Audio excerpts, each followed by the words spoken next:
नमस्कार।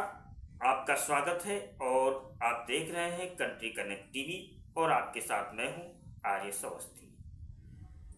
पूरे देश में लोग इस बात का कयास लगा रहे हैं और इस बात को लेकर के चर्चा कर रहे हैं कि आखिर भारतीय जनता पार्टी का अगला राष्ट्रीय अध्यक्ष जेपी नड्डा के बाद कौन होगा और किसके हाथों में सौंपी जाएगी भारतीय जनता पार्टी की कमान। तो बता दें कि इसका खुलासा बहुत ही जल्द होने वाला है और पिछले दिनों मैंने एक खबर में इस बात की चर्चा की थी कि कौन कौन से वो चेहरे हैं जिनका नाम भारतीय जनता पार्टी के राष्ट्रीय अध्यक्ष के लिए चर्चा में है।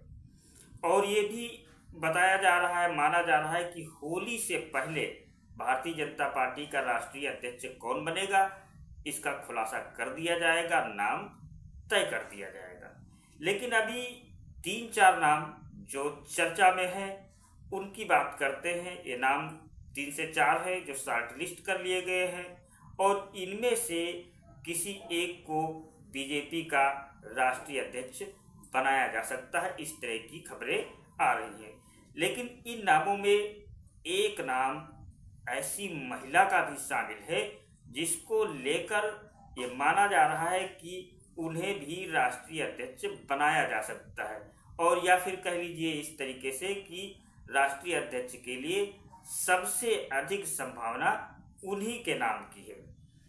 और अगर ऐसा होता है तो ये पहली बार होगा कि बीजेपी के अध्यक्ष के पद पर किसी महिला को आसीन किया गया हो। कौन है ये महिला, विस्तार से आपको बताते हैं। सबसे पहले ये समझ लीजिए कि जो वर्तमान बीजेपी अध्यक्ष हैं जेपी नड्डा, उनका कार्यकाल जून में समाप्त हो चुका था, लेकिन चूंकि चुनाव थे देश में तो उनका कार्यकाल थोड़ा सा बढ़ा दिया गया था। और अब बीजेपी और आरएसएस इस बात पर मंथन कर रही है और ये मंथन भी अपने आखिरी दौर में है और कुछ संभावित नामों की एक लिस्ट तैयार कर ली गई है। और इस लिस्ट में जो नाम है जिनको शॉर्टलिस्ट किया गया है उनमें है शिवराज सिंह चौहान।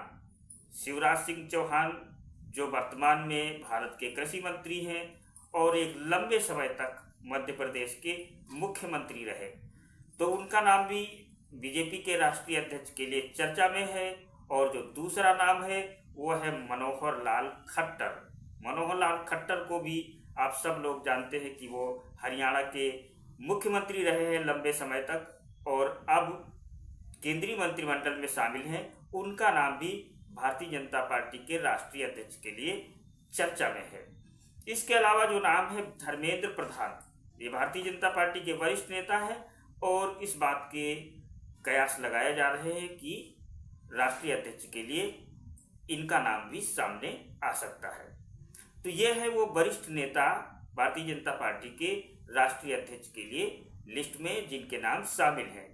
लेकिन इसी लिस्ट में 2 महिलाओं के नाम भी रखे गए हैं, जिनमें से एक का नाम सबसे ज्यादा प्रबल दावेदारों में से एक है और वो नाम है स्मृति ईरानी का। स्मृति ईरानी को भारतीय जनता पार्टी के राष्ट्रीय अध्यक्ष पद के लिए बहुत ही प्रबल दावेदार माना जा रहा है। स्मृति ईरानी केंद्रीय मंत्री रही हैं और स्मृति ईरानी पूर्व सांसद रही हैं। उन्होंने पहली बार करिश्मा करके दिखाया था और अमेठी से राहुल गांधी को एक बड़े अंतर से पराजित किया था। और इसके अलावा महिलाओं के बीच भी उनकी अच्छी खासी पकड़ है, अच्छी खासी बैठ है। संगठन में तो उनकी मजबूती है ही, इसलिए माना जा रहा है कि दिल्ली में एक महिला सीएम बनाने के बाद अब राष्ट्रीय स्तर पर भी बीजेपी चाहती है कि महिलाओं को साधा जाए और महिलाओं को अपने साथ लेकर चला जाए, महिलाओं को पूरी तरह से अपने पाले में लाया जाए। तो ऐसे में क्या बुराई है अगर किसी महिला को ही बीजेपी का राष्ट्रीय अध्यक्ष बना दिया जाए। स्मृति ईरानी एक अच्छी वक्ता है, बहुत अच्छी नेता है, मिलनसार है। शायद इसलिए बीजेपी और आरएसएस हो सकता है कि स्मृति ईरानी के नाम पर ही मुहर लगा दे। और स्मृति ईरानी को मजबूत दावेदार माना जा रहा है। उनकी सख्त छवि, चुनावी रणनीति और राहुल गांधी पर जिस तरीके से वो तंज कसती है, फायदेमंद साबित होता है वो पार्टी के लिए। इसके अलावा राजनीति में उनका काफ़ी पुराना अनुभव ही है, शायद इसलिए वो एक बेहतरीन विकल्प है भारतीय जनता पार्टी के अगले राष्ट्रीय अध्यक्ष के लिए। हालांकि बीजेपी का एक ऐसा नेता जो संगठन को मजबूत करने में सक्षम हो, चुनावी रणनीतियों को बनाने में निपुण हो, और ऐसे में स्मृति ईरानी कहीं से कहीं तक पीछे हटती हुई नजर नहीं आती हैं, बल्कि ऐसी बातों की जब हम चर्चा करते हैं तो उनको और एक मजबूत और प्रबल दावेदार के रूप में देखा जाता है। लेकिन हाँ, अगर साउथ इंडिया से कोई नया चेहरा चुन लिया जा सकता है, इसको लेकर भी काफ़ी ज़्यादा चर्चाएं हैं। बहुत दिन पहले तक तो अन्नामलाई का नाम भी चर्चा में रहा, और ऐसा इसलिए क्योंकि दक्षिणी राज्यों में बीजेपी खुद को मजबूत करना चाहती है, सुदृढ़ करना चाहती है, और जनता के में जो है खुद को लोकप्रिय बनाना चाहती है।